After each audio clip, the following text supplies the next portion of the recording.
নমস্কার। সাহিত্যের মণিমাণিক্যগুলি অনুষ্ঠানে গল্প বলার কথক ঠাকুর অডিও বুক ইউটিউব চ্যানেলে আজ শোনাব আমাদের প্রাণের লেখক বিভূতিভূষণ বন্দ্যোপাধ্যায় রচিত ছোট গল্প ভিড়।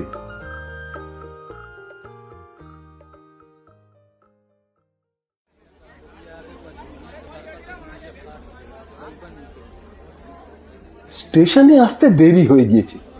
টিকিট ঘরের দিকে চেয়ে হৃদস্পন্দন বন্ধ হবার উপক্রম হলো। 3 বার কুণ্ডলি খেয়ে এক বিরাট কিউ টিকিটের জানালা থেকে এনকোয়ারি অফিস পর্যন্ত দাঁড়িয়ে। ঘড়ির দিকে অসহায়ভাবে তাকিয়ে সর্বাগ্রে চট করে সেই কুণ্ডলি পাকানো অজগর সাপের লেজের আগায় গিয়ে নিজেকে সুপ্রতিষ্ঠিত করলাম, নইলে আরো পিছিয়ে পড়তে হবে এক্ষুনি। 3 মিনিটের মধ্যে লেজটা আরো 6 হাত বেড়ে গেল। বহু লোক ব্যাপার দেখে টিকিটের জানালার কাছাকাছি যেসব লোক দাঁড়িয়ে রয়েছে ঘরমাক্ত কলেবরে, তাদের কাছে টাকা নিয়ে গিয়ে খোশামত করছে। মশাই, আপনি তো টিকিট করছেনই, এই উলু বেড়ের 2খানা অমনি ওই সঙ্গে। আমারও মশাই 1খানা অমনি কোলাঘাটের। যাকে অনুনয় করা হচ্ছে সে বলছে, ওসব হবে না, নিজের নিয়েই ব্যস্ত। না না, কেন আপনি বকছেন মশাই? যান যান, তার চেয়ে কিউতে দাঁড়ানো ভালো, লোককে খোশামত করা ধাতে হয় না। কিন্তু এদিকে ঘড়িতে 11টা বাজে। 11টা 20-তে নাগপুর প্যাসেঞ্জার ছাড়বে। 20 মিনিটের মধ্যে সম্মুখে এই বিরাট কিউ। বিশ্বাস তো হয় না। আরো 10 মিনিট কেটে গেল। কিউ যেমন তেমনি, বিশেষ কোনো উল্লেখযোগ্য পরিবর্তন অন্তত চর্মচক্ষে তো দৃষ্টিগোচর হয় না। একখানা টিকিট দিতে 6 মাস লাগছে। এই রেটে আমার পালা আসতে বেলা 2:30 বাজবে। 11টা 20-তে এর সিকিও ফুরোবে না। সঙ্গে লটবহর মেয়ে ছেলে, নইলে না হয় ফিরেই যেতাম। সারাদিনে আর কোনো ট্রেনও নেই। এইসব ভাবছি, এমন সময় হঠাৎ হুড়মুড় করে গেল কিউ ভেঙে। দেখি জনতা ঊর্ধ্বশ্বাসে পাশের জানালার দিকে ছুটছে। কি ব্যাপার কেউ বলে না। চেয়ে দেখি এই জানালা বন্ধ হয়ে গিয়েছে। ছুটলাম পাশের জানালার দিকে। সেখানে তখন ঠেসাঠেসি, ধাক্কাধাক্কি আর হাতাহাতি চলেছে। পূর্বতন কিউয়ের লেজের দিকে যারা দাঁড়িয়েছিল তারাই এখন নতুন কিউয়ের পুরো ভাগে আসবার প্রয়াসী। একজন বলছে, তোমার জায়গা এখানে ছিল, খবরদার খবরদার, মুখ সামালকে বাদ বলো। এই বেটা দেখবি। মুহূর্ত মধ্যে বিশৃঙ্খলা, কিলোকিলি, অকথ্য ভাষণের বন্যা বয়ে গেল উভয় পক্ষে। আমি অতি কষ্টে প্রাণপণে জন 8 লোকের পেছনে জায়গা দখল করেছিলাম। মিনিট 10 পরে যখন টিকিটের জানালার কাছে আসবার পালা, তখন আমার গন্তব্যস্থানের কথা শুনেই মেম সাহেব বললে, নট হিয়ার, নাম্বার 20। সে আবার কোথায়? না, ট্রেন পাওয়া যাবে না দেখছি। আর সময় নেই। যদি বা অতি কষ্টে একটু জায়গা করলাম, তাও কোনো কাজে এলো না। খুঁজে খুঁজে 20 নম্বরের জানালা বার করলাম। সেখানেও কিউ, তবে অত লম্বা নয়। একজন বললে, মশাই কোথায় যাবেন? আমায় দয়া করে একখানা খড়গপুরের। মেজাজ খারাপ হয়ে গিয়েছে। রুড়ো স্বরে বললাম, কেন বিরক্ত করো বাপু? মেম সাহেবকে নোট বার করে দিতেই ছুঁড়ে ফেলে দিলে, নো চেঞ্জ, ভাগো। তটস্থ কাঁচুমাচু হয়ে বলে, yes madam, sorry madam, here my change madam. Pocket হাতরে 10 আনা পয়সা বার করবার পথ খুঁজে পাই না। কনুইয়ের কাছে একটি সানু নয় অনুরোধ, আমায় বাবু একখানা মেয়েছে তার টিকিট যদি করে দেন। ছোট ছেলে সঙ্গে রয়েছে, ভিড়ে ঢুকতে পারছি না, 2 বার গেনি। মাথা তখন সম্পূর্ণ বেঠিক, বলে, ভাগো বাবু, দেন একখানা, 2 বার গেনি। নেই হোগা, ভাগো। রাগের মাথায় হিন্দি বেরিয়ে পড়ে। টিকিট কাটা পর্ব সাঙ্গ করে ঊর্ধ্বশ্বাসে ছুটি গাড়ি ধরতে। মেয়েদের গাড়িতে জিনিসপত্র তুলে দিলাম, কারণ চেয়ে দেখে মনে হলো অতি কষ্টে নিজে উঠতে পারবো কিনা সন্দেহ। অসম্ভব ভিড় প্রত্যেক গাড়িতে। তার উপর মানুষ যেন কেমন হৃদয়হীন, রূঢ়, পশুবৎ হয়ে উঠেছে। এরা নিজের নিজের জিনিস, নিজের নিজের বসবার জায়গা সামলাতে ভীষণ ব্যস্ত আর অত্যাধিক সতর্ক। এই রেলেই কতবার ভ্রমণ করেছি, মানুষের মধ্যে কত সহানুভূতি, কত মমত্ব দেখেছি। এখন এই বিপদের চাপে মানুষ রূঢ়, কঠোর হয়ে উঠেছে। একবার মনে আছে, সম্পূর্ণ অপরিচিত এক ভদ্রমহিলা আমাকে তাদের খাবার ঝুড়ি থেকে খাবার বের করে ডিশে সাজিয়ে তার স্বামীর হাত দিয়ে আমার কাছে পাঠিয়েছিলেন। ভদ্রলোক আমার সামনে ডিশ রেখে বিনীতভাবে বললেন, একটু জলযোগ করুন। আমি চমকে উঠলাম। হাওড়া থেকে একসঙ্গে ইন্টার ক্লাসে যাচ্ছি পাশাপাশি বেঞ্চিতে, অথচ একটা কথা বিনিময় হয়নি তাদের সঙ্গে আমার। জলখাবার দেওয়ার ব্যাপারটা ঘটল পরদিন সকালে কিউল স্টেশন। সংকোচের সঙ্গে বললাম, না না, এ কেন, আমি, আপনারা খান। না না, সে শুনবো না, খেতেই হবে। এসব স্টেশনে খাবার পাওয়া যায় না, অনেক খাবার আছে আমাদের সঙ্গে, দয়া করে একটু মুখে দিন। কোথায় গেল সেসব দিন? এখন একখানা কচুরির মতো 3 ইঞ্চি ব্যাস বিশিষ্ট পুরীর দাম 1 আনা। মানুষের ভাতৃভাব কোথায় উবে গিয়েছে? ট্রেনের জানালার বাইরে ভিখিরির ভিড়। একজন শীর্ণকায় স্ত্রীলোক, কোলে তার একটি ছেলে, ইনিয়ে বিনিয়ে বলছে, বাবু তোমরা থাকতে আমরা ডুবে যাব, সমস্ত দিন খাইনি, 2 পয়সা দেন। একজন উত্তর দিলে, কোথা থেকে দেবো বাপু, 40 টাকা চালের বোন, এবার সবাই ডুববে, যাও, হবে না। একটি রোগা হ্যাংলা গোছের লোক ময়লা পইতে বার করে ভিক্ষে করছে। কামরার ও প্রান্ত থেকে সে সুর করে প্রার্থনা বাণী উচ্চারণ করতে করতে আসছে বলে শুনছি। তার নাকি অনেক কষ্ট, বাড়িতে বৃদ্ধা মাতা শয্যাগত, স্ত্রী পুত্র অনাহারে মরছে। যত কাছে আসে ততই দেখলাম নিজের মনে রাগ ও বিরক্তি জমে উঠছে। কাছে এলে মুখ খিঁচিয়ে বলি, এদিকে আর কোথায় আসছো? দেখছো ভিড়ের ঠেলা, না পাবো কোথাও খুচরো যে তোমায় দেবো, খুচরোটা পাবে বলে চা খেতে পাইনি। গাড়ির ভিড় ক্রমশই বাড়ছে বলে সবাই গাড়ির দোর ঠেলে বন্ধ করে রেখেছে, কাউকে উঠতে দেবে না। জানালা গলিয়ে জোর জবরদস্তি করে লোক উঠে পড়ে দফায় দফায় মারামারির সৃষ্টি করছে। মশাই একটু সরে বসুন না। কোথায় সরে বসবো দেখুন? বাহ, ঘাড়ে এসে বসলেন যে। আপনি যে এতটা জায়গা জুড়ে বসে থাকবেন, দেখছেন না ভিড়, তাই বলে আপনি ঘাড়ের ওপর এসে বসবেন? খুব ভদ্রলোক তো, ভদ্রলোক তুলে কথা বলবেন না, সাবধান করে দিচ্ছি।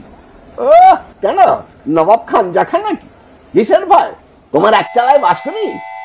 খবরদার, মুখ সামলে, তুমি তুমি করবে না বলছি। একটা চরে। অতঃপর বিরাট কুরুক্ষেত্রের সৃষ্টি। এক পক্ষে ভাঙা ছাতা, অপর পক্ষে মুষ্টিবদ্ধ হস্ত। গাড়ির লোকে হাঁ হাঁ করে উভয়ের মধ্যে এসে পড়ে তাদের ছাড়িয়ে দেবার চেষ্টা করতে লাগলো। চলল নানাবিধ সদুপদেশ। এই সামান্যক্ষণ গাড়িতে থাকা, তার জন্য কেন ঝগড়া করা? বলি, এই আদুল থেকেই তো লোক নামতে শুরু করবে। গাড়ি চলেছে, কলকারখানা, লোকের ঘর বাড়ি, ধানের ক্ষেত। প্রত্যেক স্টেশনে লোকে কামরার বাইরের হ্যান্ডেল ধরে ঝুলছে, প্রায় নাকি 2-1টা পড়ে গিয়ে মারাও যাচ্ছে। নতুন নতুন স্টেশনে প্ল্যাটফর্মে কি ভীষণ ভিড়। এই প্রান্ত থেকে ও প্রান্ত পর্যন্ত লোকজন, মেয়ে ছেলে, ট্রাঙ্ক, বোচকা, পুটলি, গুড়ের ভাঁড়, চোরাই চালের বস্তা, ছাতি, লাঠি নিয়ে অধীর ব্যস্ততার সঙ্গে ছুটোছুটি করছে। যে করে হোক গাড়িতে উঠতেই হবে তাদের। আমাদের কামরায় যত লোক বসে আছে তার 2 গুণ দাঁড়িয়ে রয়েছে। যারা ঢুকতে আসছে তাদের সকলকেই বলা হচ্ছে, আগে যাও, আগের গাড়ি খালি। সে স্তোকবাককে কেউ ভুলে আগে দেখতে যাচ্ছে, কেউ না ভুলে বলছে, কোথায় খালি বাবু, দেখে আসুন, পিঁপড়ে ঢোকানোর জায়গা নেই কোনো গাড়িতে, দেন একটু খুলে, দিনে রাতে এই একখানা গাড়ি। এক দাড়িওয়ালা শিখ আমাদের দ্বার পাল। সে হুঙ্কার দিয়ে বলছে, আগাড়িওয়ালা ডাব্বা মে চালা যাও। ইতিমধ্যে ওপরের তাক থেকে এক লুঙ্গি পড়া গোঁপছাটা মুসলমান পা দুলিয়ে নিচের বেঞ্চিতে নামবার চেষ্টা করলে 2-1 বার। ভিড়ের জন্য কৃতকার্য হলো না। শেষ পর্যন্ত একজনের প্রায় ঘাড়ে পা দিয়েই নামলো। লম্বা রোগা মতো লোকটা, মুখখানাতে যেন বদমাইশি মাখানো। ওকে দেখে আজকের এই সমস্ত কলহ কোলাহল নির্মমতার প্রতীক বলে যেন মনে হলো। বিড়ির ধোঁয়ায় চারিদিক অন্ধকার করে দিয়ে দিব্যি সে চেপে বসলো সামনের বেঞ্চিতে। কামরার মধ্যে অন্য কোনো কথাই নেই, কেবল, মশাই আপনাদের এদিকে চালের কি দর? 40 টাকা। আপনাদের? আমাদের 32.5 দেখে এসেছি। সে কোন জায়গা? ওই দক্ষিণে, ডায়মন্ড হারবার। মানুষ এবার না খেয়ে মরে যাবে মশাই। ডায়মন্ড হারবারবাসী লোকটি বললে, মরে যাবে কি মশাই, মরে তো যাচ্ছে।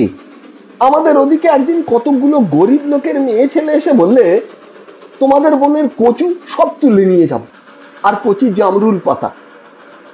কে একজন জিজ্ঞেস করলে, জামরুল পাতা আবার খায় নাকি? খায় না? গিয়ে দেখুন, আমাদের দেশে জামরুল গাছের আর পাতা নেই, সব সাবার করেছে। আর একজন বললে, এই তো আজও দুটো ভিখিরি শিয়ালদার কাছে ফুটপাতে মরে পড়েছিল সকালবেলা। আজ নতুন দেখলেন আপনি? ও তো দুটো পাঁচটা রোজ মরছে। কাল বৈঠকখানার বাজারে কন্ট্রোলের চালের কিউতে এক বুড়ি ধুঁকতে ধুঁকতে মারা গেল আমাদের দোকানের সামনে। কিসের দোকান আপনাদের? কাপড় কাচার সামান। আমি এই স্টেশনে নামবো, পুঁটুলিটা ছেড়ে দেন। চিড়ে তাই 2 টাকা সের। মনে পড়লো আমাদের দেশের হাটে সদগোপ মেয়েরা চিড়ে বিক্রি করত, 2 আনা সের। চিরকাল দেখে এসেছি। 4 আনা সেরের মুরগি খুব ভালো মুরগি ছিল। আর সেসব দিন ফিরবে কখনো? কি একটা স্টেশনে এসে গাড়ি দাঁড়ালো। শিখ দাঁড়িয়ে উঠল। দরজা ঠেলে বন্ধ করে যাত্রীদের রুখতে হবে। আবার এক দফা হই হই চিৎকার, গালাগালি, অনুনয় বিনয় ও হুঙ্কারের পালা শুরু হলো। একটা কচি ছেলের চিৎকার প্ল্যাটফর্মের বাইরে। একজন লোক জানালা দিয়ে গলে আসবার প্রাণপণ চেষ্টা করাতে গাড়ির লোকে তাকে ধাক্কা মেরে নামিয়ে দিয়ে জানালা বন্ধ করে দিল। মনে হলো বেশ হয়েছে, ওঠ জানলা দিয়ে। মন নিষ্ঠুর নির্মম হয়ে উঠেছে বিপদের মুখে পড়ে। অন্য কারো সুবিধে অসুবিধে সে এখন বুঝতে রাজি নয়। একটা স্টেশনে দেখা গেল চারিদিকে থই থই করছে জল। বললাম, এটা কি বন্যে নাকি? একজন বললে, কাঁসাই নদীর বন্যে। কত ধান যে ডুবে গিয়েছে, 2খানা গা একেবারে ভাসিয়ে নিয়ে গেছে মশাই। শিখ দারপাল বললে, নেই হোগা, আগাড়িওয়ালা ডাব্বা একদম খালি, যাও আগাড়ি।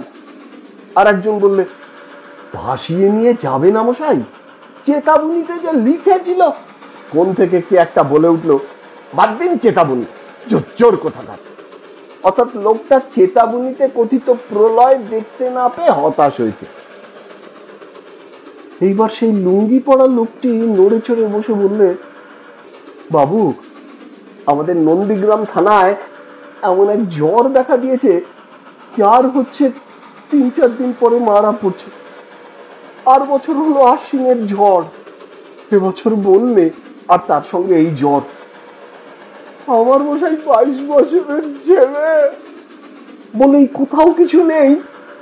লোকটা হাউ হাউ করে কেঁদে উঠল। কি হয়েছে, কি হয়েছে ছেলের? আর কি হবে বাবু, নেই। সেই খবর পেয়েই তো দেশে যাচ্ছি। কলকাতার কলে চাকরি করি, আর বছর ঘর তোর ঝড়ে সব পড়ে গেল। আবার এবছর 22 বছরের ছেলেটা। আবার সে হাউ হাউ করে কেঁদে উঠল। গাড়ি শুদ্ধ লোকের গোলমাল যেন মন্ত্র বলে স্তব্ধ হয়ে গেল। শিখ দারপাল তার হুঙ্কার থামিয়েছে। কাছাকাছি 2-1 লোক সান্ত্বনা দেওয়ার কথা বলতে লাগলো। কি অসহায় ওর কান্না! কেঁদো না ভাই, কি করবে কেঁদে? আহা, 22 বছরের ছেলে, বাঁচা মরা কারো হাতে নয় গো দাদা। নাও বিড়িটা ধরা। ওই একটি পুত্র বিয়োগাতুর পিতার ক্রন্দনে গাড়ির আবহাওয়া যেন বদলে গেল এক মুহূর্তে। সুচগ্র পরিমাণ স্থানের জন্য যে নির্লজ্জ চেষ্টা ও আঁকড়ে থাকবার আগ্রহ, তা বন্ধ হয়ে গেল। সরে আসুন না, এদিকে জায়গা আছে। একটা ছোট ছেলে অনেকক্ষণ থেকে একটা নারকেল তেলের বোতল হাতে নিয়ে দাঁড়িয়েছিল। এতক্ষণ পরে একজন কে তাকে হাত ধরে বললে, বাবা এখানে বসো, কোনো রকমে হয়ে যাবে এখন। যে লুঙ্গি পরা লোকটিকে এতক্ষণ আমি গুন্ডার সর্দার বলে ভাবছিলাম, তার মুখের দিকে চেয়ে কেমন একটা করুণা ও সহানুভূতির উদ্রেক হলো। হতভাগ্য পিতা, হয়তো ওর বৃদ্ধ বয়সের সম্বল হয়ে দাঁড়াতো এই পুত্রটি, হয়তো ওর একমাত্র পুত্র। গাড়ির আবহাওয়া ওর কান্নার সুরে কি আশ্চর্যভাবেই বদলে গিয়েছে। এই নির্মমতা, নিষ্ঠুরতা, উগ্র স্বার্থবোধ যা হাওড়া থেকে উঠে পর্যন্ত সমানে দেখে আসছি, যাতে শুধু মানুষের পশুত্বের ছবিটাই স্পষ্ট হয়ে ফুটে উঠেছিল চোখের সামনে, ওই লুঙ্গি পড়া লোকটির চোখের জলে সব যেন ধুয়ে মুছে পরিষ্কার হয়ে গেল। মানুষের লজ্জা হলো মানবতার অপমানে, যেন সবাই সতর্ক হয়ে উঠল। এইবার যে স্টেশনে গাড়ি এসে দাঁড়ালো, সেখানে লোকটি নেমে যাবে। গাড়ির এক কোণে একটি দাড়িওয়ালা বৃদ্ধ বসেছিল। সে আবেগ ভরে বললে, এখানে নামবে? আচ্ছা বাবা, ভগবান তোমার মনে শান্তি দিন। আমি বুড়ো বামুন, আশীর্বাদ করছি, ভালো হবে তোমার, ভালো হবে।